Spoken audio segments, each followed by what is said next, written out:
The core root term in intercultural competence is the term culture. In other presentations, I have talked a lot around culture and have presented a number of metaphors that help us understand culture.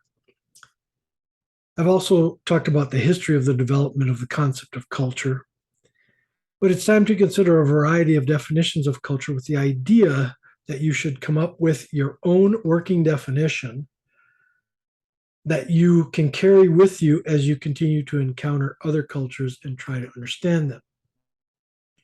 Edward Hull gives us three definitions. He mainly takes a traditional anthropological perspective. For anthropologists, culture has long stood for the way of life of a people, for the sum of their learned behavior patterns, attitudes, and material things. Hull states that anthropologists do agree on three characteristics of culture. It is not innate but learned. The various facets of culture are interrelated. If you touch a culture in one place and everything else gets affected. It is shared and in effect defines the boundaries of different groups. This definition includes the qualities that belong to culture and what it does. Then finally, we get the communicologist definition, which is his own focus, not mine. Culture is communication. It is a system for creating, sending, storing, and processing information. Communication underlies everything. Consider these three definitions by the grandfather of intercultural competence. Singer gives us culture as a pattern of perceptions, values, attitudes, and behaviors that is accepted and expected by an identity group. And Peterson emphasizes other aspects of culture, which is the relatively stable set of inner values and beliefs generally held by groups of people in countries or regions, and the noticeable impact those values have on the people's outward behaviors and environment.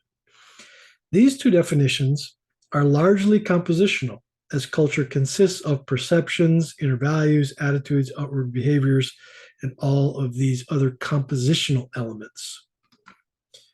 Two more focus on the behavioral aspect of culture, which is conditioned into the person.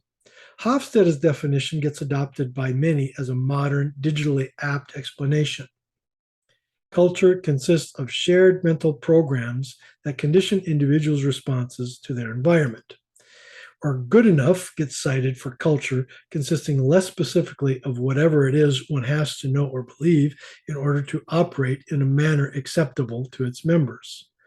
There are rules which have to be known to be able to be considered an insider or one who belongs. A few broader way of life definitions.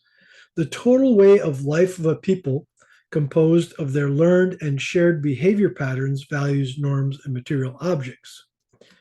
Or Weaver's the way of life of a group of people passed down from one generation to the next through learning.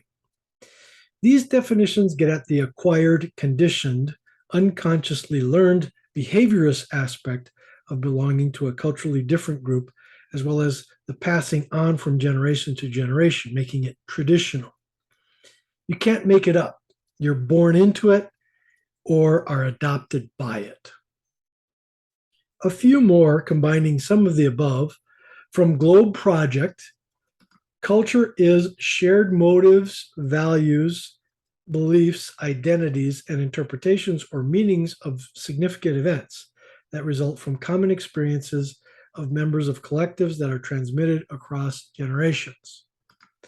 Or the one I personally like best from Lustig and Kester, culture is a learned set of shared interpretations about beliefs, values, norms, and social practices which affect the behaviors of a relatively large group of people. And a few last ones for good measure, and just to put a point to it, that there are a lot of approaches and definitions. Culture can be viewed as the set of fundamental ideas, practices, and experiences shared by a group of people. Culture can also refer to a set of shared beliefs, norms, and attitudes that are used to guide the behaviors of a group of people, to explain the world around them, and to solve their problems. Or, culture is the sum of many diverse elements, including beliefs, values, norms, morals, taboos, and attitudes. And finally, a business perspective. Culture is the shared ways groups of people understand and interpret the world, or the way in which a group of people solves problems and reconciles dilemmas. I like the technological aspect of this last one, which fits with my own perspective on culture as a technology for maintaining and waging peace. If we summarize all of these definitions, we see that culture is a way of life that can be learned, acquired, consists of shared patterns and or interpretations, which you can list all of them if you like, all of the different shared patterns or interpretations. And you can also define culture by its effects, how culture explains outward actions and behavioral outcomes. Other common elements are how large the group is that makes up a culture. For you, would it be a large, small organization or tribal? What else would you add for your own working definition? Take some time to consider this. My definition is based off of what I like most about Lustig and Kester, with a few twists. I think it is important to show how you acquire your first culture, but learn a second culture. I think that defining more broadly what is learned, shared expression, and interpretations of all that belongs to a culture, broadly stated as social value patterns and artifacts, that in my mind includes all the hidden values, norms, taboos, and so forth, and manifest parts, art, food, clothing, everything you can see of a culture. Also, it captures that it is used to predict behaviors because it determines or affects behaviors. I like to define the group as large. I don't think I create my own culture, nor do a friend and I do so together alone. I think culture is bigger than the nuclear family. I have added the function of technology to my definition as well, as I think a functional definition, that is, what a culture is for, what it does, why it exists, is very important to me. So, my simpler definition, I've already alluded to this one in previous presentations, is that culture is a technology for maintaining order and peace. What this definition does not capture is how culture is dynamic, changing, and always in flux. It is a living thing that never stops evolving, like the tree or like the boat on a river analogy or metaphor. While I use these videos as presentations for the courses I teach on intercultural competence, they're also freely available for anybody to watch. So please feel free to like it or subscribe to this channel as you see fit, or share it. Your feedback is valuable to me to make sure that things are clear. And may you find the peace you are looking for.